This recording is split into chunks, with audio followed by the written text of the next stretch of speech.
enseignement vous est offert par le RPCI, Réseau du professionnel chrétien influent. Bâtir un monde prospère où la plupart des décisions relatives à la vie des populations sont influencées par la parole de Dieu.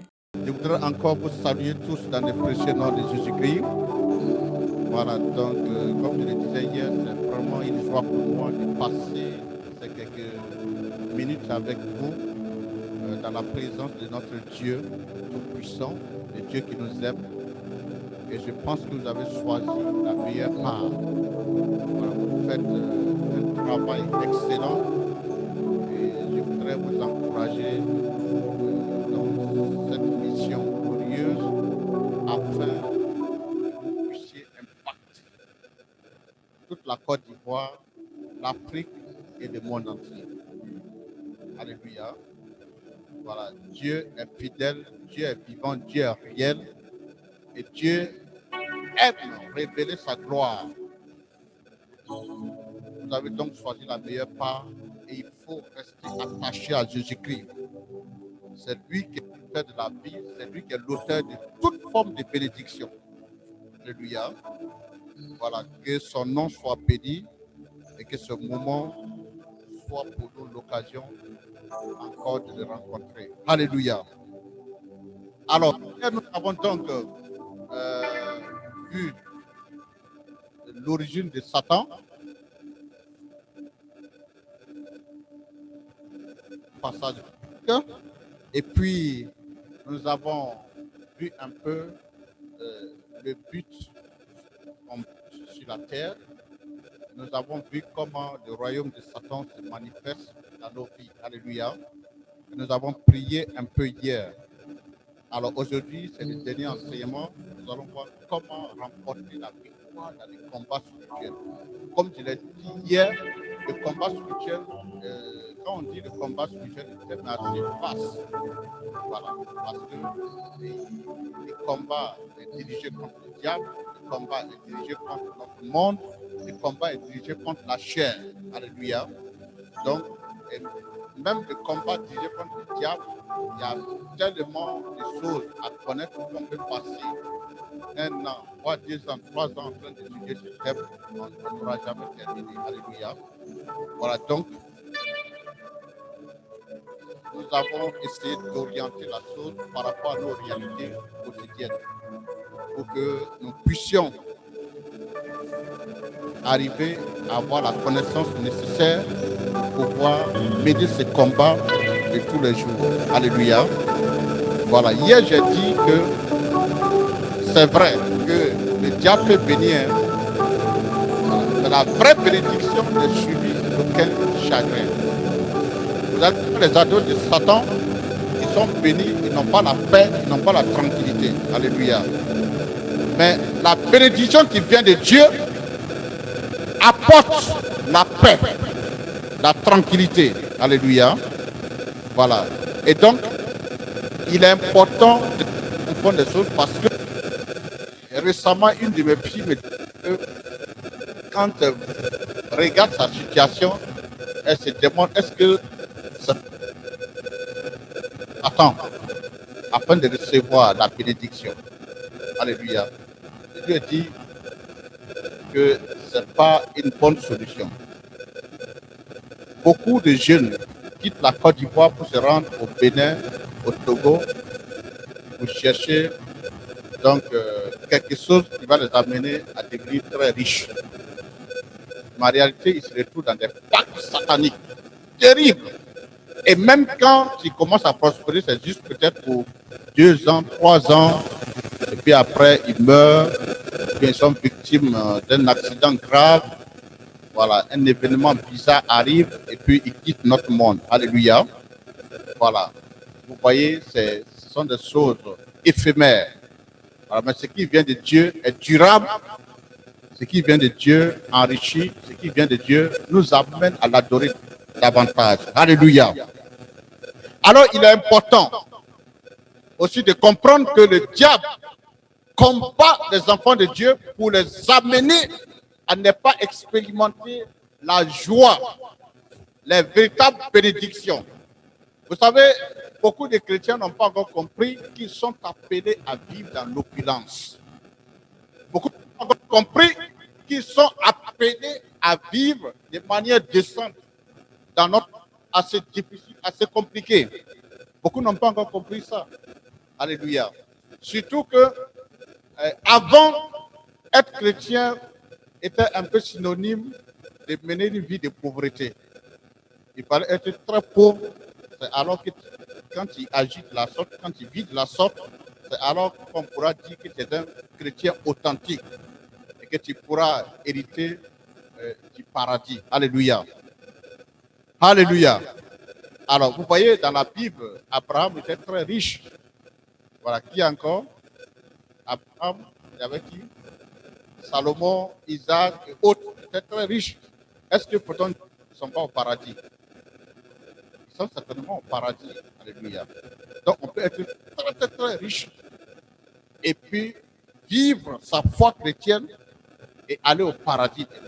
Alléluia. Donc que personne ne se laisse distraire par ces personnes qui racontent des choses qui ne sont pas conformes à la parole de Dieu. Alléluia. Même l'Église cherche l'argent tous les jours. Voilà. Un justicier a dû payer des prières et puis l'orateur était un prêtre et durant tout son enseignement, il a passé tout son temps les modérateurs, les hommes de Dieu qui vivent dans l'opulence, que ce n'est pas normal, tout ça. Alors, j'ai failli aller lui demander, mais si c'est ça, toi, tu ne dois pas dormir dans une chambre climatisée, tu ne dois pas rouler des voitures, tu dois vivre comme un bêta pauvre. Si tu ne peux pas le faire, tu n'as pas le droit de critiquer quelqu'un. Alléluia. Alors donc, nous sommes tous appelés à expérimenter le succès dans tous les aspects de nos vies, que ce soit dans le domaine sentimental, que ce soit au niveau du foyer, que ce soit dans les affaires, le travail. Nous sommes tous appelés à expérimenter le succès, que ce soit dans les ministères, que ce soit dans les ONG, dans tout ce que nous faisons, nous devons réussir. Mais le diable veut nous amener à l'adorer. Donc il faut qu'il nous crée des ennuis pour qu'on les recherche. Voilà. Du coup, on se retrouve dans un combat spirituel. Il faut à tout prix remporter la victoire. On n'a pas le choix. Nous sommes condamnés à remporter la victoire. Et la victoire doit être permanente. Et la victoire, on doit l'expérimenter tous les jours. Alléluia. Comment faire pour remporter cette victoire facilement? Je n'ai pas voulu compliquer les choses. Je suis resté dans Éphésiens 12 à 18, que je voudrais qu'on lise un peu. D'abord, dans un premier temps, les, du combat spirituel. Et puis ensuite, certainement, je vais ajouter d'autres explications. Alors, quelqu'un peut Éphésiens 6, 12 à 18. Éphésiens 12 à 18. Les armes du combat spirituel.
Alléluia.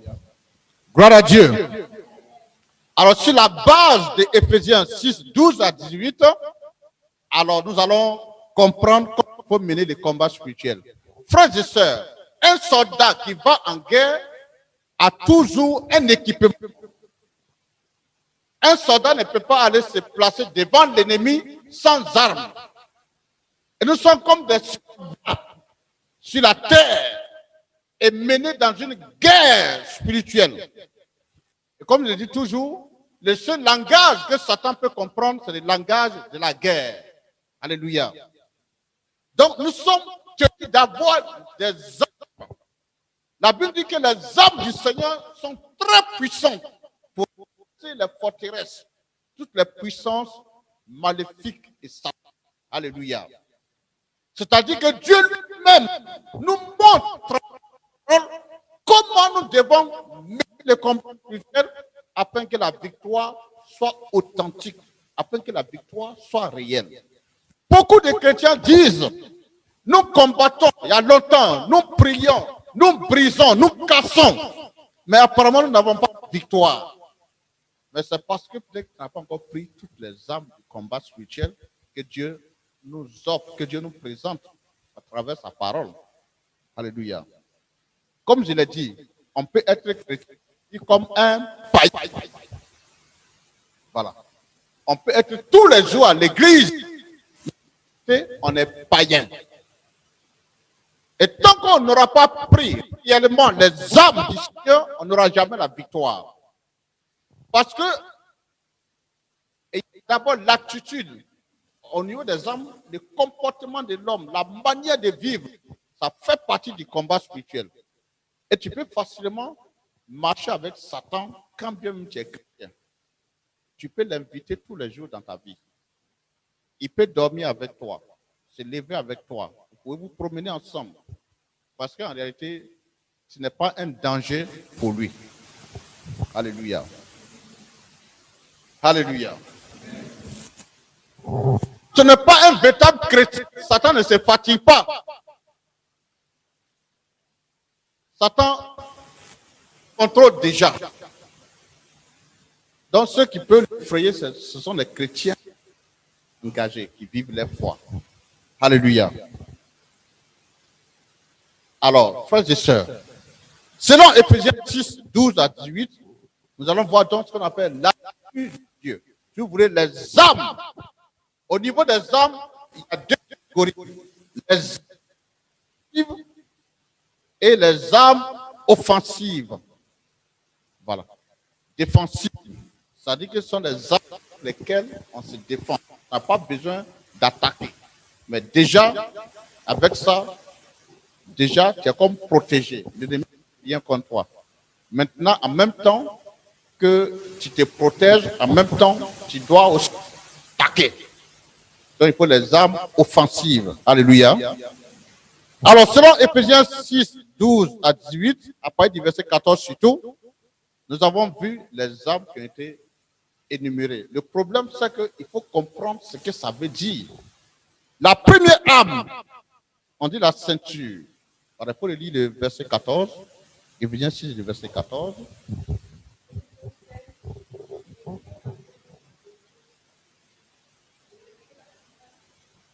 Ouais. Voilà.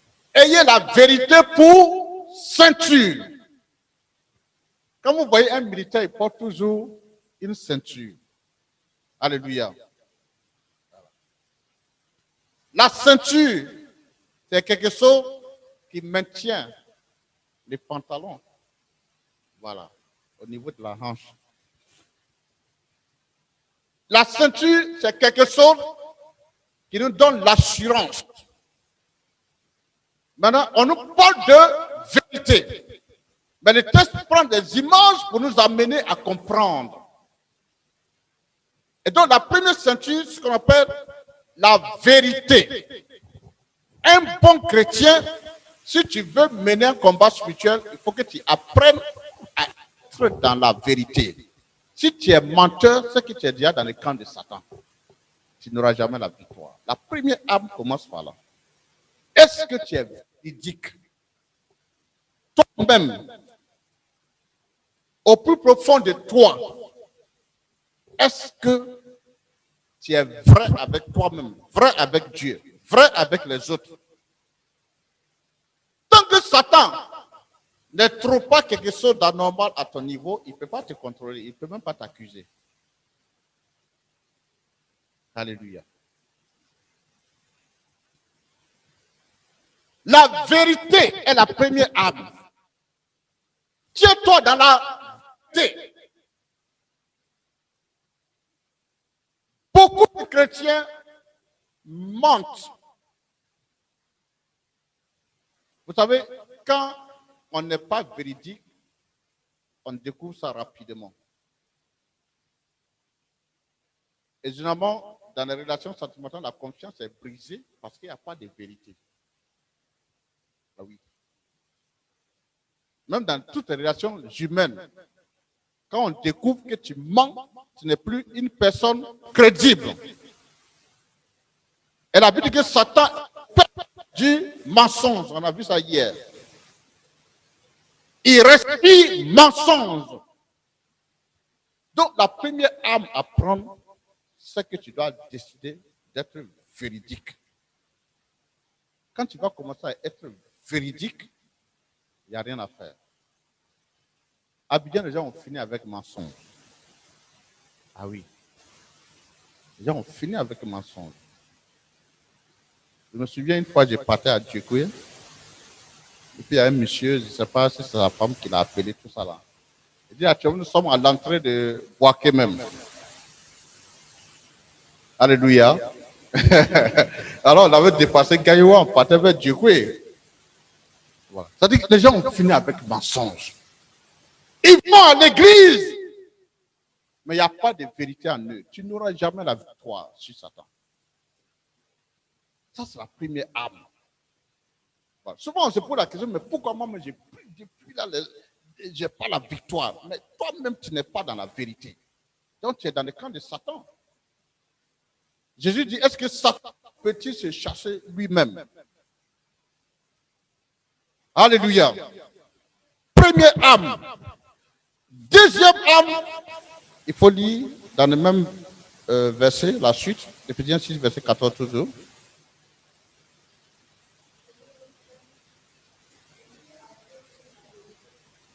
La vérité pour ceinture.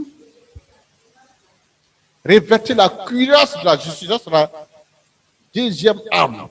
La cuirasse de la justice. La cuirasse, c'est un peu un truc qu'on porte. Les soldats portent ça pour protéger leur cœur. Voilà. Quand vous regardez un peu dans le film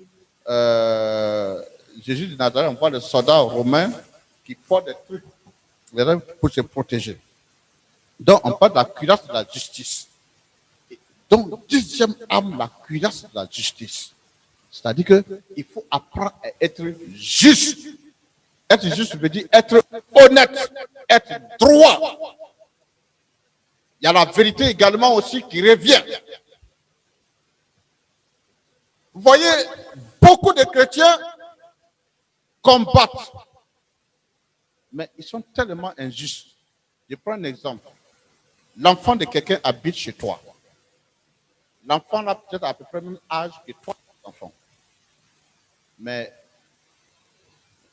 tu maltraites l'enfant, non. Parce que ce n'est pas ton enfant. Tu es injuste. Voilà. Voilà.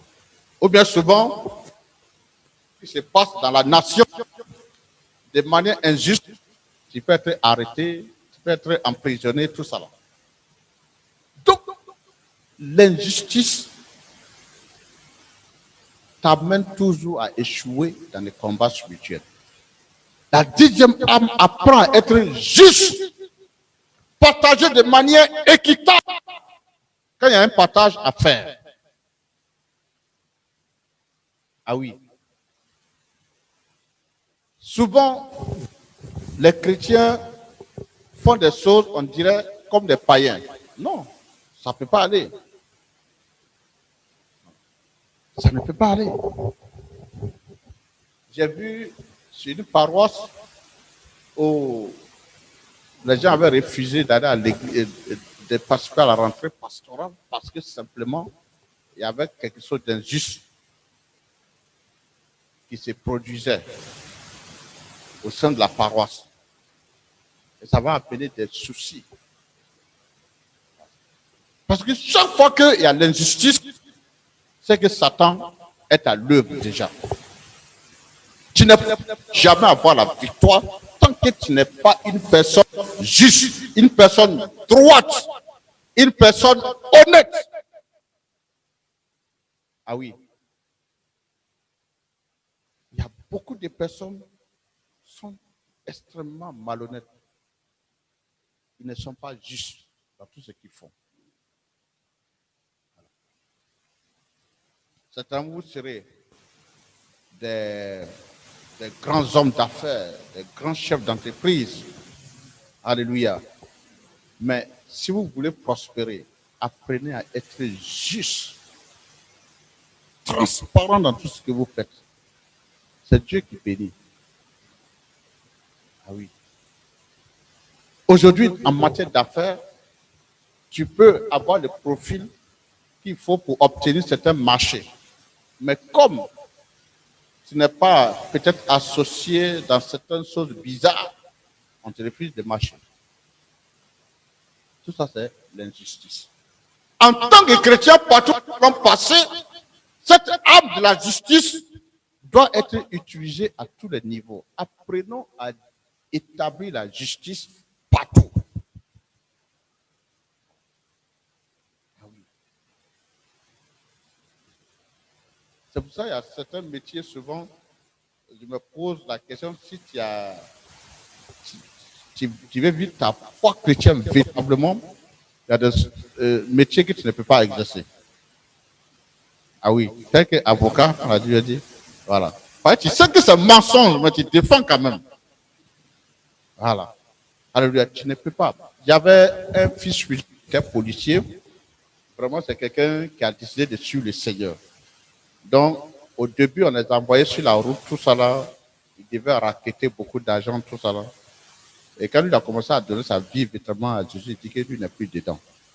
Donc, chaque fois quand il va sur le terrain, lui, et puis, c'était lui le chef de mission. Généralement. Donc, chaque fois, ça se termine par des palabres jusqu'à lui, il a demandé à être affecté au bureau. Il va aller s'asseoir pour faire papier tranquillement. Lui, il n'est pas dans tout ça là. Voilà. Et il est resté dans ça. Jusqu'à Dieu lui a ouvert les portes, il est parti en Haïti, il est revenu, tout ça là. C'est Dieu qui bénit. On n'a pas besoin de passer par des choses bizarres. Alléluia. Alors, la justice comme cuirasse. Tu dois te revêtir de cette justice qui te protège. Voilà. C'est-à-dire que Satan même va te respecter parce que tu es juste. Il ne peut pas t'attaquer. Il ne peut pas contrôler ton cœur parce que tu es juste. Ça, c'est la deuxième arme. Troisième arme. Éphésiens 6, verset 15, au lit.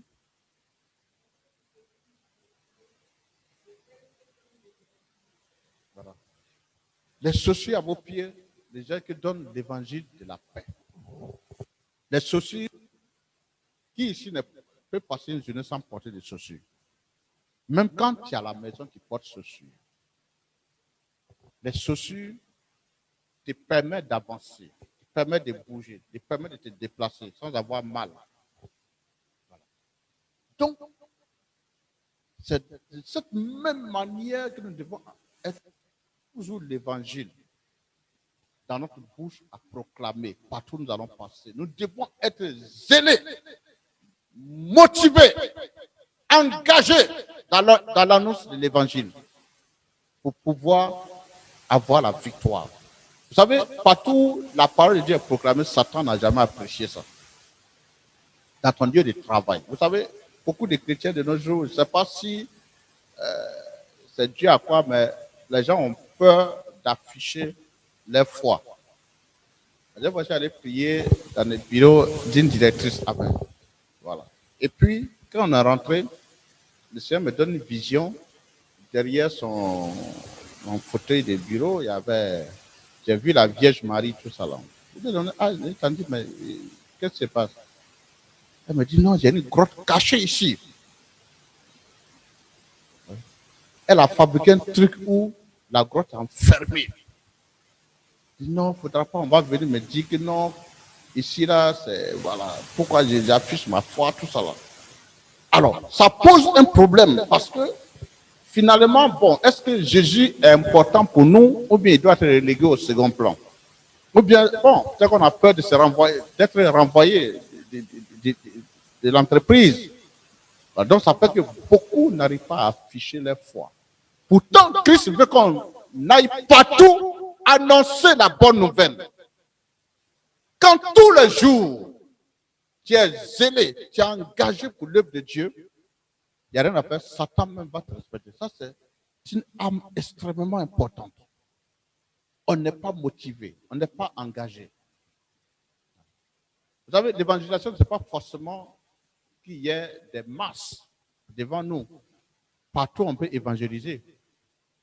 Ah oui, tu peux évangéliser une seule personne. La Bible dit que quand une seule personne se convertit, tout le ciel est en joie. Voilà.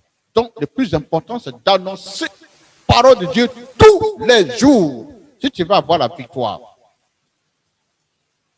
Voilà. Ça, c'est extrêmement important. Il y a des gens qui passent une semaine, 2 semaines, voire un mois, ils n'ont jamais parlé de Jésus-Christ à quelqu'un.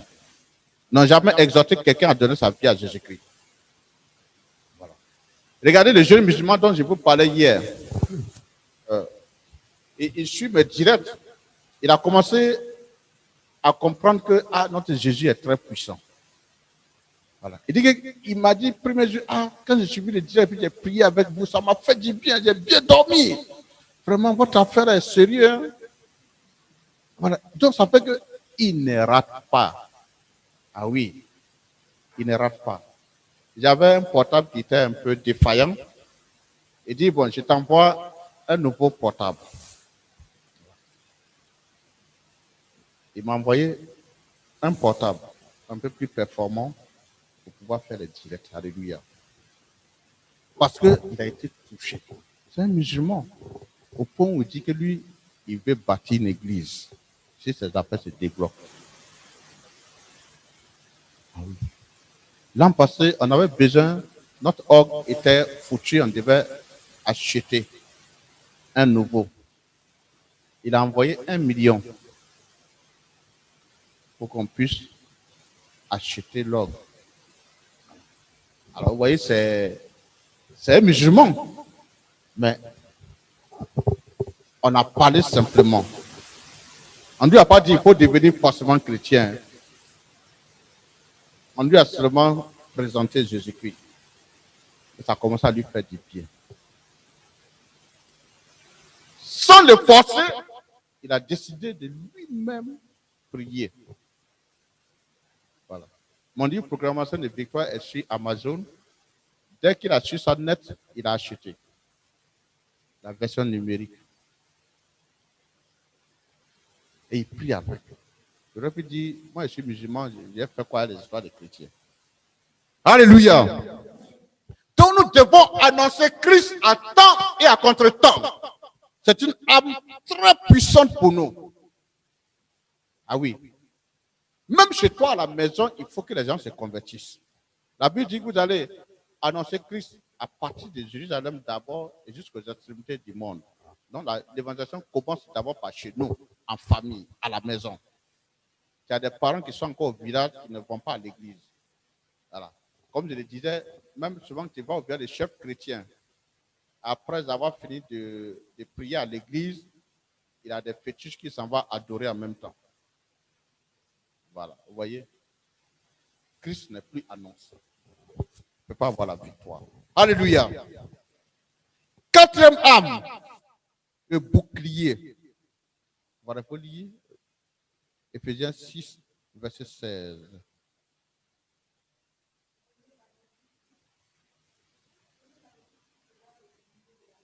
Le bouclier de la foi. Vous savez, quand vous prenez tous les soldats romains, le bouclier, c'est un truc qui tient en main comme ça. Voilà.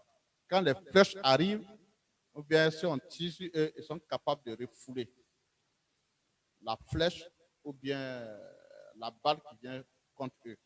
Généralement, c'est métallique. Voilà. Donc, il nous faut par la foi éteindre les traits enflammés de Satan. Voilà. C'est-à-dire qu'il faudra que tu atteignes un niveau où tu crois que ton Dieu est extrêmement puissant. Voilà, vous savez, il faut que les chrétiens apprennent à expérimenter la foi. C'est-à-dire que quand tu n'as pas d'une situation où tu ne sais plus où mettre la tête, tu es profondément convaincu que Dieu va se manifester. Tu ne sais pas comment ça va se passer, comment ça va se produire. Mais tu sais que Dieu va se manifester. Parce que ton Dieu est puissant. Et cela se déclenche parce qu'il y a une dose de foi dans ton cœur. Moi, je ne parle pas de la foi populaire. La foi populaire, tout le monde croit que Dieu existe. Je parle de la foi qui amène Dieu à se manifester. La foi qui appelle les choses qui n'existaient pas à l'existence. C'est cette foi-là que nous devons avoir. Alléluia. Voilà. Il faut qu'on ait un type de chrétien qui croit véritablement que ce Dieu est capable de réaliser des choses. Une fois que tu es convaincu que tu es dans la volonté de Dieu, tu restes serein. Les choses peuvent se produire. Vous savez, les gens souvent parlent beaucoup pour nous décourager. Ils disent ça ne va pas marcher. Ça, moi, j'ai déjà expérimenté, j'ai échoué. C'est-à-dire que si tu écoutes les gens, que tu n'écoutes pas la parole de Dieu, que tu ne suis pas la parole de Dieu, que tu n'écoutes pas l'invitation du Saint-Esprit au fond de ton cœur à manifester une grande foi, tu risques de passer à côté. Alléluia. Tu risques de passer à côté. Ça, c'est extrêmement important. La foi, comme nous dit Kenneth Hagin, il dit que lui pense que le verset biblique le plus important dans la Bible, c'est Marc 11, verset 24. Tout ce que vous demanderez dans la prière avec foi, croyez que vous l'avez reçu et cela vous sera donné. Ah oui. Parce que lui, il y avait au moins 5 médecins qui avaient confirmé qu'il allait mourir. Voilà. Mais finalement, il n'est pas mort. Et il a vécu longtemps sur la terre. Et c'est lui qui a beaucoup enseigné sur le fait que l'âge minimum d'un homme sur la terre est de 70 ans pour les plus faibles et 80 ans pour les plus vigoureux. Parce qu'il a cru à la parole de Dieu. Et il a été guéri. Ah oui. Quand nous avons cette foi, le diable ne peut rien contre nous. C'est une arme efficace. Tu es serein. Tu es sûr que Jésus-Christ est présent. Vous savez, il y a un prêtre avec qui je partais causer, et puis c'était à Sainte-Bernadette de Makori il y a longtemps. Il s'appelait le Père Bruno, il y a longtemps, je l'ai vu. Il faisait partie de la Société des missions africaines. Et un jour, j'étais avec lui dans son bureau, et il m'a envoyé au presbytère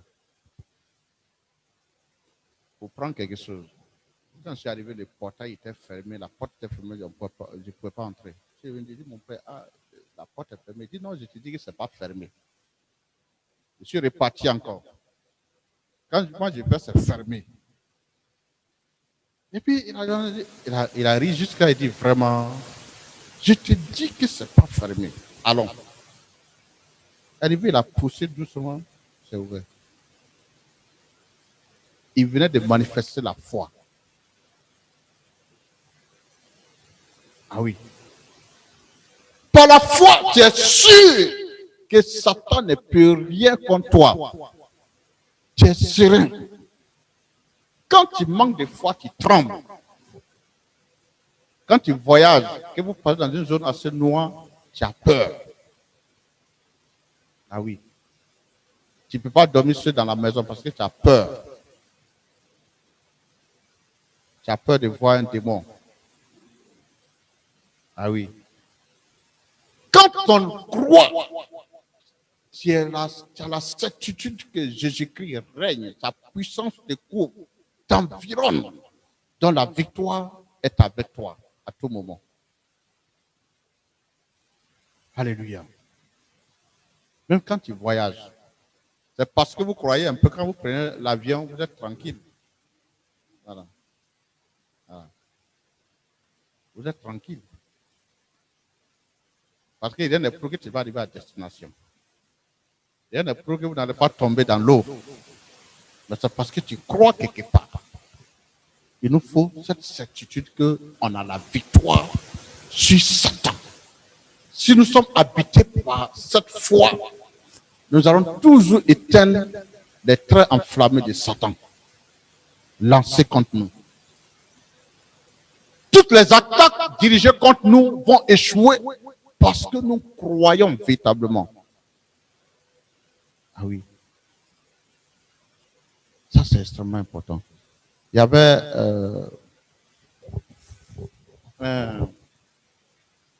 un prêtre, il est arrivé dans un village. En fait, c'est un couple qui l'avait invité parce qu'il y avait un grand sorcier dans le village. Un grand sorcier. Chaque fois que la femme du monsieur était enceinte, le grand sorcier venait dire, dans 2 jours, la grossesse va passer. Et puis ça passait exactement comme il a dit. Et c'était toujours le même scénario. Il a invité les prêtres. Le prêtre est venu. Quand le sorcier a appris que le prêtre est venu, ni toutes les confréries de sorciers du village, sur la place du village. Et puis, ils ont commencé à danser. Alléluia. Et puis, il est venu lancer un défi au prêtre pour lui dire, avant minuit,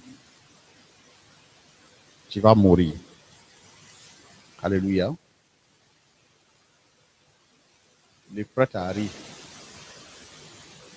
Donc, lui, il était en prière dans la famille du couple. À minuit moins 15, il dit à Jésus-Christ,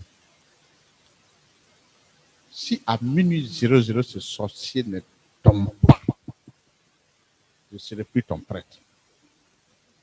Il dépose la soutane. Alléluia.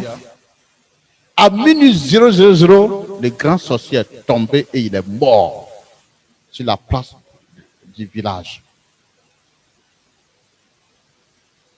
Ça, c'est la foi. Alléluia. Beaucoup de chrétiens prient, mais ils ne croient pas. Je me souviens une année, on était à une rencontre de prière. L'église était pleine à craquer. Et puis il y a un oiseau qui est entré dans l'église. On était en pleine adoration. L'oiseau survolait sur la tête des chrétiens comme ça. Ils ont oublié l'adoration. Non? On commence à prendre autorité. Satan sort! Satan sort! C'est là même, l'oiseau a même plané bien sur la tête des uns et des autres. Voilà. Heureusement qu'il y avait quelqu'un qui avait plus de foi qui dit, mais vous avez peur de quoi?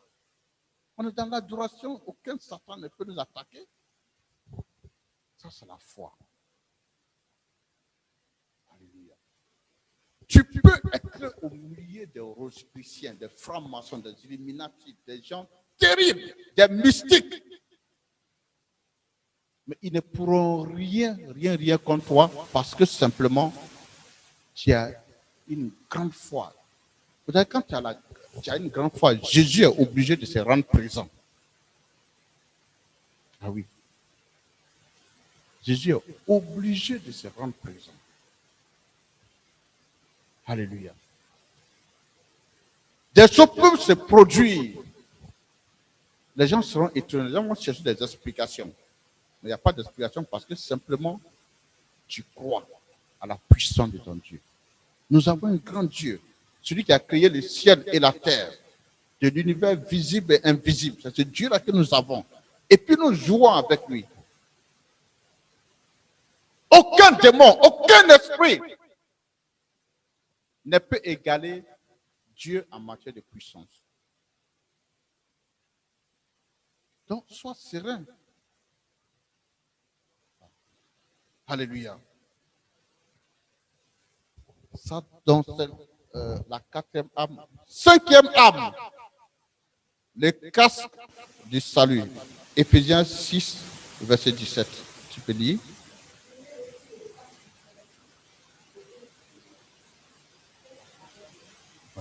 Le casque du salut. Vous savez, les mêmes soldats romains, quand on regarde dans le film, ils portent des casques pour se protéger la tête. Et même, vous voyez, je me souviens, quand Didier Arafat a eu son accident, qu'il est décédé, tous ceux qui roulent moto à Abidjan avaient des casques. On a vu tout genre de casques, des casques bizarres, des casques qui faisaient rire. Alléluia. Aujourd'hui, les gens ont oublié ce qui s'est passé. Mais en fait, les casques du sang, c'est une âme très puissante. C'est-à-dire qu'il faudra que tu choisisses réellement Jésus-Christ. Qu'il soit vraiment ton sauveur et ton Seigneur.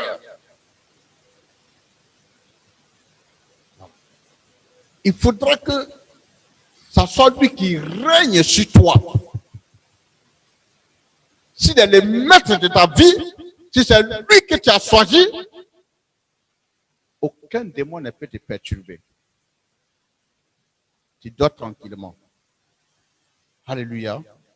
Ça, c'est la cinquième âme. Voilà. Maintenant, les 5 âmes que qu'on appelle les âmes défensives. Pour le moment, on n'a pas encore commencé à attaquer. C'est-à-dire que ça te permet de vivre tranquillement et les démons ne peuvent pas t'approcher, ne peuvent pas te perturber. Maintenant, on voit les armes offensives. Ici, nous avons 2. La première arme, c'est l'épée de l'esprit. Éphésiens 6, verset 17, au lit. Tu as lu ça tout à l'heure, il faut le lire encore.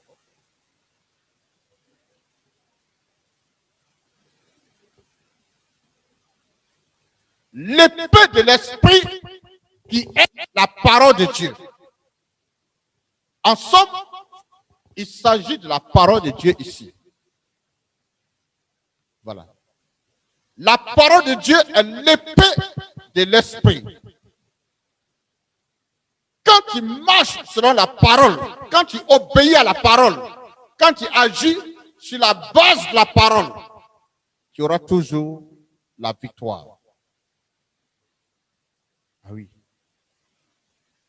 Un bon chrétien, chaque matin quand tu te réveilles, tu dois toujours méditer un passage biblique. Normalement, chacun doit s'arranger pour finir la Bible en une année. Du 1er janvier jusqu'au 31 décembre, tu dois avoir fini de lire toute la Bible. Qui a déjà lu toute la Bible ici?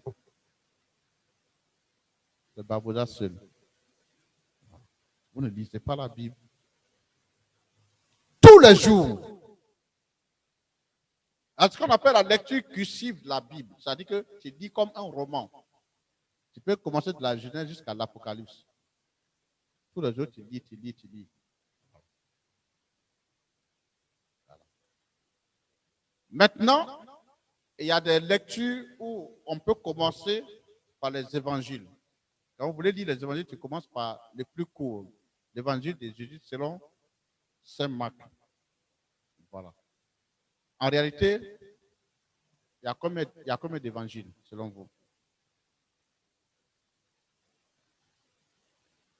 Il n'y a pas 4 évangiles. Il y a combien d'évangiles? Qui connaît? Il y a un seul évangile. On dit évangile selon Matthieu. Évangile selon Marc. Évangile selon Luc. Évangile selon Jean. On a un seul, mais qui a été exprimé de différentes manières. Donc, quand vous voyez, il y a les trois là se ressemblent.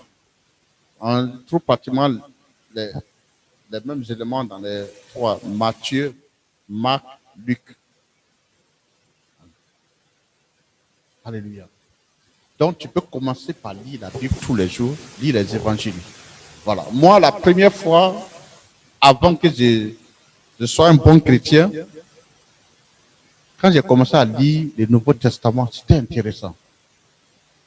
En une semaine, j'ai fini de tout lire. Alléluia. Avant d'aller au cours, je me levais tout le matin pour lire. Et j'ai commencé à expérimenter la présence du Seigneur à travers la lecture seulement. Voilà. J'habitais seul dans une petite villa et, et je devais parcourir une longue distance pour arriver au cours. Et un jour, j'ai dit au Seigneur, il faut me réveiller. Et j'ai entendu une voix forte qui m'a dit, il est 4h15. Ça m'a réveillé. Elle dit, ah, je sais que c'est Dieu la réelle. Voilà. Et puis j'ai commencé à aimer les choses de Dieu, j'ai commencé à lire le Nouveau Testament. Voilà. Donc, la parole de Dieu, c'est cette épée-là. Quand tu as la parole de Dieu dans ta bouche, tu peux faire des déclarations facilement. C'est pour cela que la plupart des proclamations, quand vous lisez très bien, en fait, ça fait ressortir la parole de Dieu. Voilà. Alléluia. Voilà. Gloire à Dieu. Donc, avec la parole de Dieu, nous attaquons le monde des ténèbres. Nous détruisons les pouvoirs sataniques qui est engagé contre nous. Par la parole de Dieu, l'ennemi est chassé. Voilà. C'est l'épée de l'Esprit de Dieu. Quand l'épée est envoyée, ça détruit. La deuxième arme offensive, la prière. Alors, ici, on va lire Éphésiens 6, 18, vous allez voir toute forme de prière.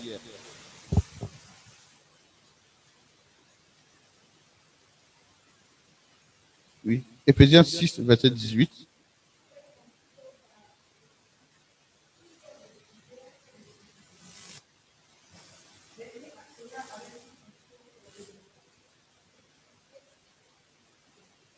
Voilà.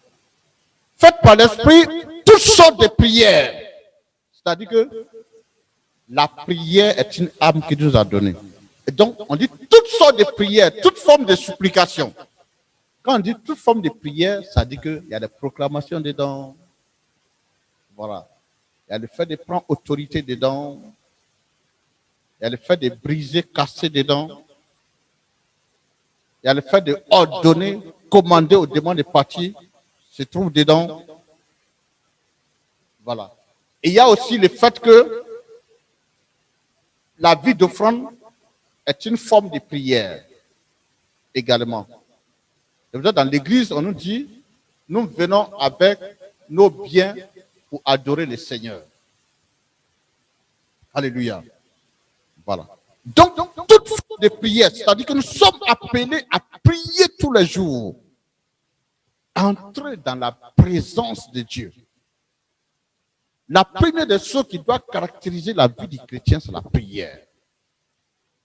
Il faut souvent te donner un programme de prière. Voilà. Vous savez, il faut t'arranger toujours pour bien prier avant de dormir. Même si tu es fatigué, comment il faut prier? Si tu dois combattre, il faut combattre. Si tu dois faire des proclamations, fais des proclamations. Prends le temps de prier. Vous savez, il y avait une femme de Dieu qui disait que elle passait 3 heures d'adoration dans la présence de Dieu. 3 heures d'adoration. Il faudra que chaque jour, tu puisses offrir la dîme d'une journée dans la présence de Dieu.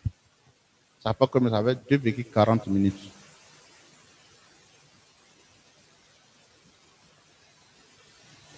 C'est-à-dire 2 heures 40 minutes de temps dans la présence de Dieu chaque jour. C'est possible.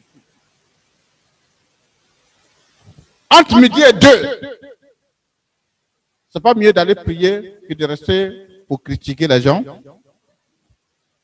C'est ça?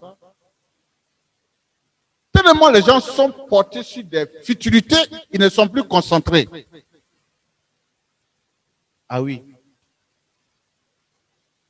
Le temps que tu passes, par exemple, dans les maquis, peut te permettre de prier le Seigneur pendant 2 heures de temps. Tant qu'on n'est pas dans la présence de Dieu, on n'aura jamais la victoire. La vie de prière est une âme très puissante qu'il faut avoir. Vous allez constater que quand vous allez arrêter de prier, des situations bizarres vont commencer à apparaître dans votre vie. Satan reprend les dessus.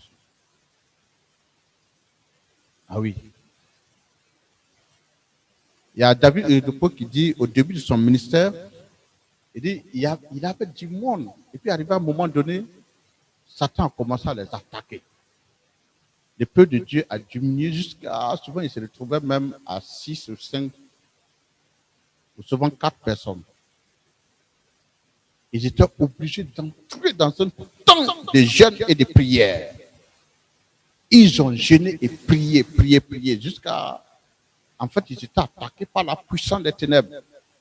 Le Seigneur a dégagé le ciel et il a fait revenir le peuple de Dieu. Jeûner et prier. Vous savez, je suis très content que chaque année, apparemment en décembre, vous faites chaque semaine 3 jours de jeûne. C'est une très bonne chose. Voilà. Mais individuellement, tu dois te donner des temps de jeûne et de prière. En temps normal, on ne doit pas dépasser une semaine sans jeûner au moins 2 jours. Ah oui.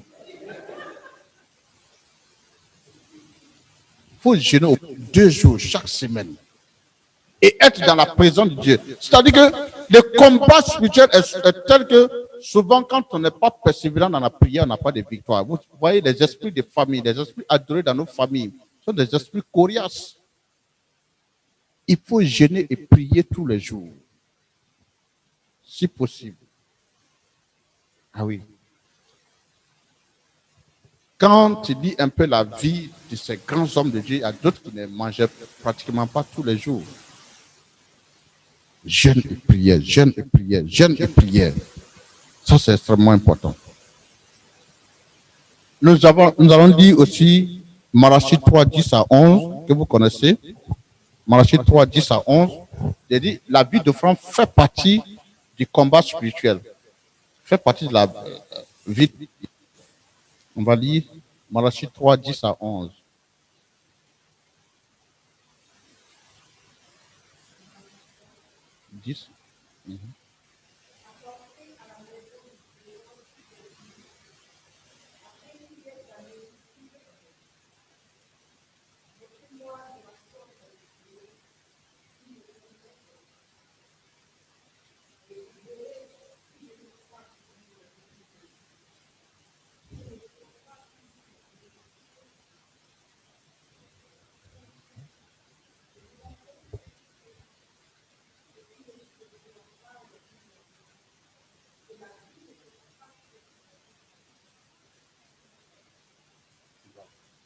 Vous voyez? Non seulement à travers les dîmes, les offrandes, Dieu va ouvrir les écluses des cieux sur vous. Voilà. C'est-à-dire que généralement, vous allez voir que Dieu va arroser vos entreprises, vos affaires, vos activités, vos projets. Par son esprit, par sa puissance. Mais en même temps, il dit, je vais menacer les dévoreurs. Parce que vous aurez fait des offrandes, vous aurez payé la dîme. Je me souviens, il y a une dame que je suivais, elle disait ceci.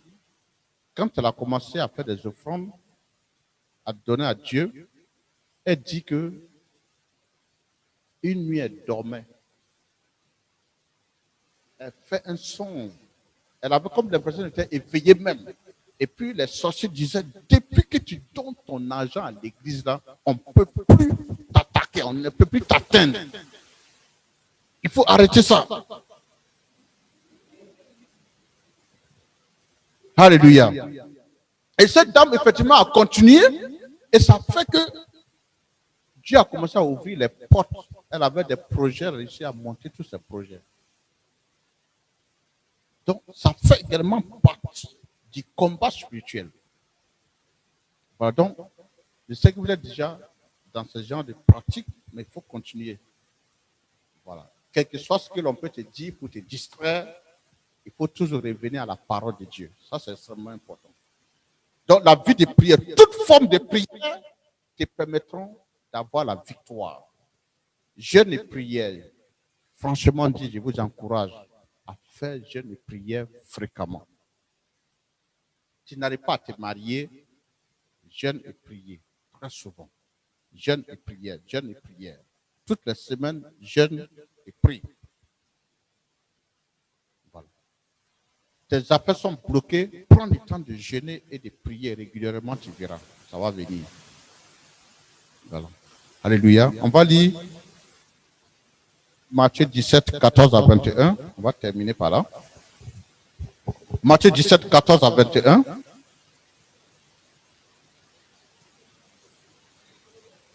Oui.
Sorte de démons ne sortent que par la prière et les jeûnes.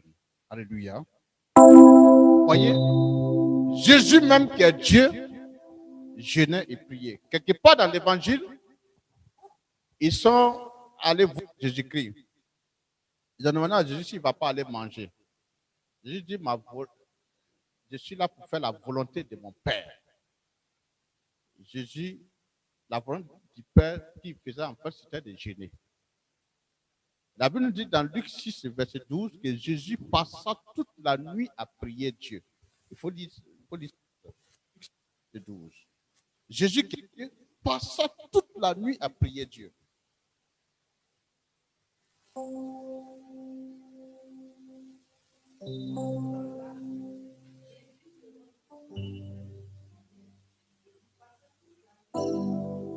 Voilà. Jésus qui est Dieu aurait pu s'attendre dire, bon, moi je ne prie pas. On a dit qu'il a passé toute la nuit à prier Dieu. Comment il va veiller? Seul, arrive à veiller. C'est ça. Tu commences à prier à 22h, 30 minutes après, tu as sommeil et tu dors. Tu n'auras jamais la victoire. Satan va venir danser tout sur ta tête. Alléluia. Tu ne peux même pas effrayer Satan. Tu ne pries pas. Jésus qui est Dieu passa toute la nuit à prier Dieu. Ah oui. On peut passer toute la nuit à prier Dieu. Ah oui. Vous savez, ce qui m'a beaucoup marqué chez le prophète Kakou Séverin, il disait qu'il aimait la prière. Il raconte un de ses témoins où il dit, un soir, il est rentré à la maison, il s'apprêtait à manger. Puis l'Esprit de Dieu dit, arrête de manger, commence à prier. Il est resté en prière jusqu'au petit matin. Il dit, il avait un besoin financier. Donc, au petit matin, il a commencé à penser à ça. Puis la question, il dit, lève la tête et regarde sur la table. Dieu lui-même est venu faire offrande de 200 000. Il aime la prière. Vous ne pouvez pas venir l'impact si vous n'aimez pas prier. Ce n'est pas possible. Jeune prière. Par moment, il faut laisser certaines choses, même si tes amis te convainquent, dis, je ne fais pas. J'ai un programme. Je dois respecter mon programme de prière. Ah oui. Les dimanches sont faits pour louer Dieu, pour prier Dieu. Va à l'église. Va dans ton groupe de prière. Prie Dieu. C'est extrêmement important. Alléluia. Voilà, donc je vais m'arrêter là. S'il y a des questions à poser, je vais prendre 2 ou 3 questions et puis on va passer à la prière. Est-ce qu'il y a des questions à poser?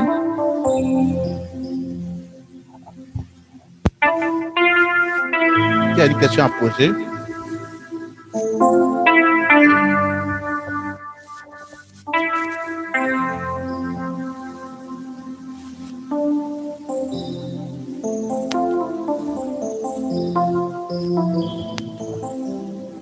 Shalom, homme de Dieu. Moi, je veux poser une question par rapport concernant la dîme. Oui. Par exemple, mon mari, il paye sa dîme. Et chaque fin de mois, il me donne de quoi entretenir la maison et tout ça pour moi. Est-ce que dans ce qu'il me donne, je dois encore payer la dîme? Très belle question. D'autres te diront non, comme tu ne travailles pas, tu ne vas pas faire la dîme. Ça, c'est ce que les gens disent. Mais je vais vous poser aussi une question. Je connaissais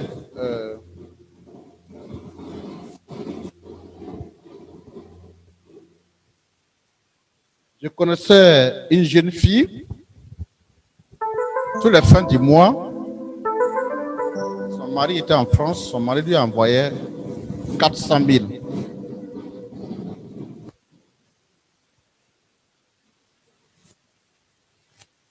Il envoyait 400 000. Est-ce qu'elle a payé la dîme ou pas?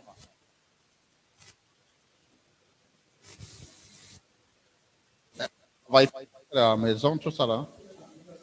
Elle doit payer, non? Voilà. Ce que tu reçois comme argent, que tu travailles ou que tu ne travailles pas, il faut payer la dîme. Ça, c'est extrêmement important. N'attendez pas d'avoir des millions avant de commencer à payer vos dîmes. Je me souviens quand j'habitais encore, je n'étais pas encore marié, il y avait une fille évangélique qui habitait dans la même cour que moi. Et voilà. Souvent, elle venait me payer 500 francs. 1000 francs. Dès qu'elle a 5 000 francs, elle était court pour venir payer sa dîme. Mais cette fille-là, elle a été tellement bénie. Il y a une fois, je l'ai revue. Elle était mariée maintenant, elle avait ses enfants. Donc, il ne faut pas entrer dans ces raisonnements qui ne nous font pas avancer. Voilà. Si ton mari t'a donné 100 000 par mois, tu peux la dîme 10 000. Il reste encore 90 000 pour toi. C'est largement suffisant. Alléluia. Voilà, donc, il faut payer ta dîme. Ok.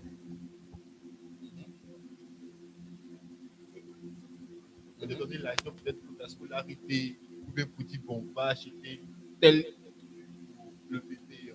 Est-ce que dans cet argent-là, si tu peux... Non. Si c'est généralement, quand tu as ton salaire, généralement, la première des choses à faire, c'est de payer ta dîme avant de commencer à parler des dépenses et autres.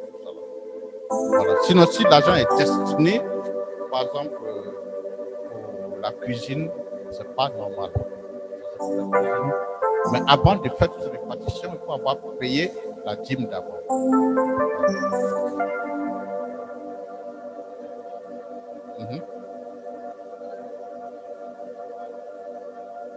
Ah, d'accord.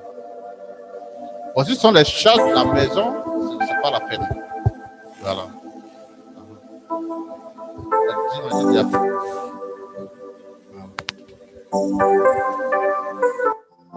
Et vas-y. Shalom, homme de Dieu, merci en tout cas pour cet enseignement-là qui vient ouvrir nos yeux encore. Ma question est la suivante. Je voulais savoir si invoquer le sang précieux de Jésus-Christ dans un endroit où c'est sur des personnes constitue une arme soit offensive ou défensive dans le combat spirituel. C'est une arme offensive, ça fait partie de la prière. L'invocation du sang de Jésus-Christ, c'est la prière toujours. Pardon, c'est une arme offensive. Voilà, vous savez, quand vous invoquez beaucoup le sang de Jésus-Christ dans un endroit, s'il y a des sorciers, des mystiques qui ne pourront pas tenir, ils vont commencer à avoir des ennuis et se chercher. Voilà, donc c'est une arme offensive. Il faut beaucoup invoquer le sang de Jésus-Christ d'ailleurs. Voilà. Une autre question?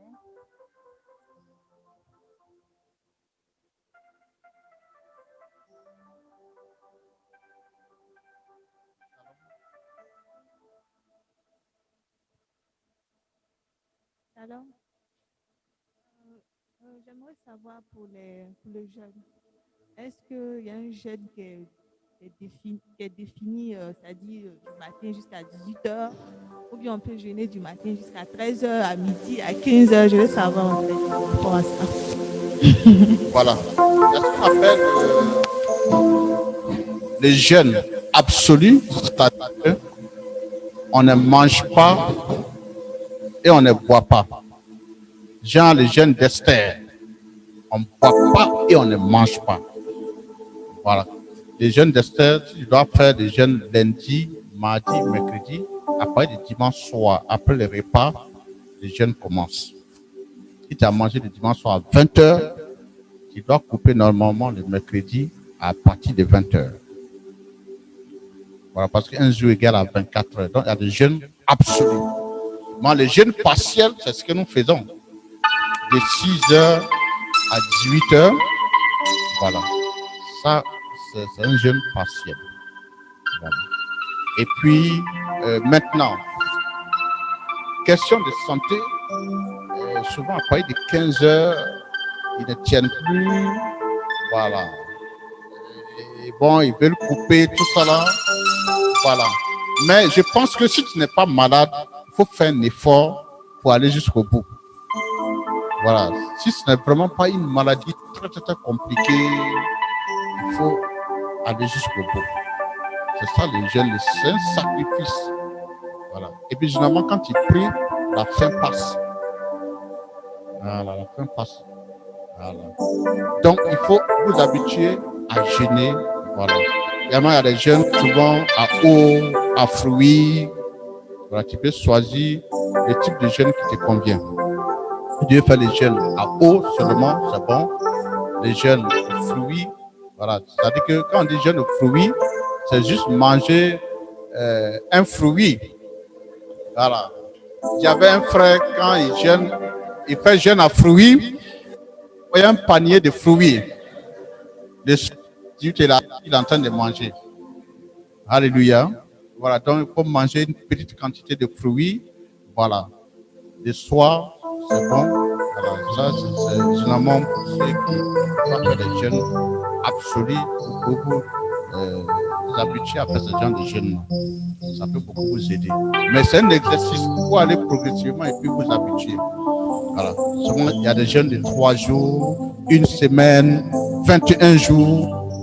C'est toi qui vois ce qui te convient. Voilà.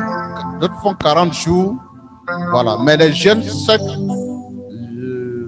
pendant 40 jours, il faut vraiment que tu aies une révélation qui vient de Dieu. Sinon, il ne faut pas te lancer dedans. Comment dire? Un conseil. Si les saints parlent clairement, là, il n'y a pas de souci. Sinon, il ne faut pas aller te créer des ennuis. Voilà. Ok, dernière question. Oui. Shalom, homme de Dieu. Moi, j'ai une question. Souvent, dans les prières, on entend souvent dans l'utilisation dans les prières, là, le thème par le sang de Jésus. Souvent, on dit le feu. Souvent, on dit tonnerre. Finalement, c'est quoi la nuance? À quel moment utiliser quoi? Et puis, qu'est-ce qui marche même pour tuer même les ennemis?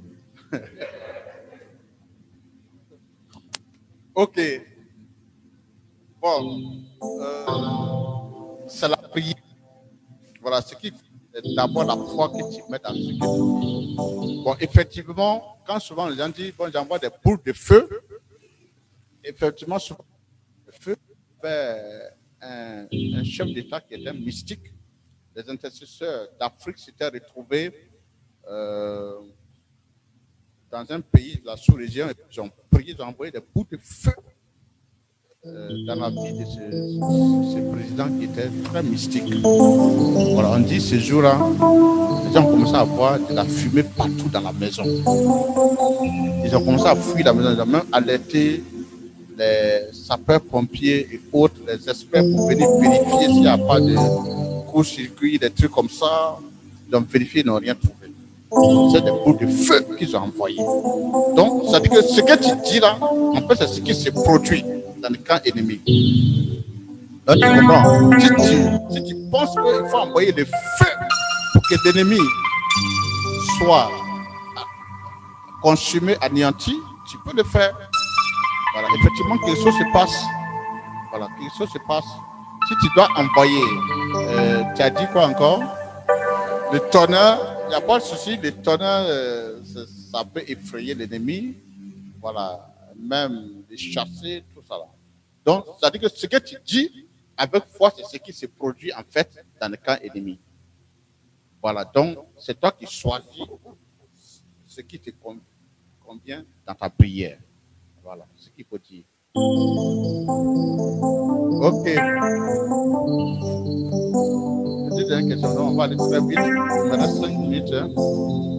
Alors, j'aimerais, s'il vous plaît, homme de Dieu, que vous puissiez nous donner l'attitude à avoir dans les cas où on a des parents qui ont été nommément cités comme, je vais dire le mot, comme des sorciers ou des personnes qui qui travaillent mystiquement, qui nous font du mal en fait. Quelle est l'attitude à avoir et qu'est-ce qu'on pourrait faire comme prière justement pour que ces personnes puissent être touchées par la grâce de Dieu aussi? Ok. D'abord, j'aimerais que ce sont des parents. Il faut savoir que la Bible dit qu'ils n'ont pas à lutter contre la chair et le sang. La Bible dit aussi d'obéir aux parents. Ça peut être ta mère, ton oncle, voilà, même ton papa, tout ça là, qui est sorcier ou mystique. La seule chose que tu as à faire, c'est qu'il faut les respecter. Il faut honorer ton père, même s'il est sorcier. Ta mère, même si elle est sorcière. Et toi, tu combats en fait l'esprit qui les anime. Ça, c'est la prière que tu as à faire. Voilà. Mais généralement, si réellement tu es dans la présence de Dieu, que tu pries véritablement et que ces personnes ne veulent pas se convertir, Dieu peut prendre ses responsabilités. Voilà. C'est-à-dire que Dieu peut décider de mettre fin à leur vie, Dieu peut les créer des ennuis, tout ça. Voilà. Il faut pour les parents, parce que en tant que chrétien, nous devons manifester partout. Tu n'as pas besoin d'être physique. Si tu apprends physiquement, tu vas échouer. Voilà. Tu vas échouer et puis tu vas permettre à Satan sur toi. Voilà. Il y avait une jeune fille qui priait beaucoup. Voilà. Et puis même elle avait afficher toi dans sa maison. Son papa était un grand mystique. Son papa l'a appelé, c'est affiché chez toi là-bas. Il faut l'enlever. Parce que le papa contrôlait sa fille. Donc tout ce qu'elle fait comme prière, ça dérange le Dieu là-bas.